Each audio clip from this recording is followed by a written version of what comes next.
வணக்கம். நம்ம வாழ்க்கையில இக்கட்டான சூழ்நிலையில தவிர்க்க முடியாத தோல்விகளை சந்திக்கும் பொழுது, அல்லது அவமானப்படும் பொழுது, அல்லது பலரால அலட்சியப்படுத்தும் பொழுது, நம்மளே நமக்கு பிடிக்காது.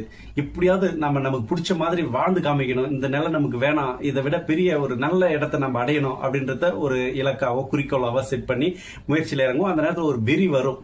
ஆனா ஒரு 15 நாள் கழிச்சு, அல்லது ஒரு 30 நாள் கழிச்சு, அல்லது 2 மாசம் கழிச்சு பார்க்கும்போது அந்த மனநிலைக்கும் தற்போது இருக்கிற மனநிலைக்கும் துளி கூட சம்பந்தமே இல்லாத மாதிரி ஒரு சூழ்நிலையை நாம வாழ்ந்துகிட்டு இருப்போம். இந்த மாதிரி இருக்கும்போது நம்மளுடைய இலக்கோ இல்ல கோலோ அதை அடையறதுக்கு வாய்ப்பு இல்லை, இல்லைங்களா? ஆனா ஏன் இந்த மனநிலை இப்படி மாறிக்கிட்டே இருக்கு? நீங்களே கூட யோசித்து பார்ப்பீங்க. வாழ்க்கையில நிறைய தருணங்கள்ல நம்ம யாரு கூடயாவது போட்டியோடையோ அல்லது யாரு கூடயாவது அவமானப்பட்டோ நம்ம மிகப்பெரிய இடத்தை அடையணும் அப்படின்ற ஒரு ஆசை வச்சிருப்பீங்க, அதுக்கு விருப்பப்பட்டிருப்பீங்க, இன்ஃபேக்ட் அதுக்கு உழைச்சு கூட இருப்பீங்க. ஆனா அதை கன்சிஸ்டன்டா தொடர முடியல. ஏன் அப்படின்னா நம்ம மனநிலை ஒரு காத்து மாதிரி ஃப்ளோல போய்கிட்டே இருக்கும்.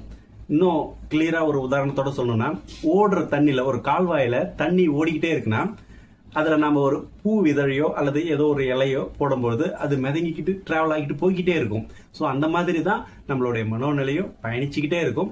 அதுல நாம என்ன கொடுத்துக்கிட்டே இருக்கோமோ அதுதான் தொடரும். ஃபார் எக்ஸாம்பிள், ஒரு டீப் லவ் பேர்ஸ், காதல் ஜோடிகள் அவங்கள பத்தின எண்ணங்களை மேலும் மேலும் மேலும் மேலும் போட்டுக்கிட்டே இருக்கிறதுனால அது ஒரு எமோஷனல் பேங்க் ஆகுது. அது வாழ்க்கையில சக்சஸாகவும் மாற்றத்துக்கான சூழ்நிலையாகவும் அமையுது.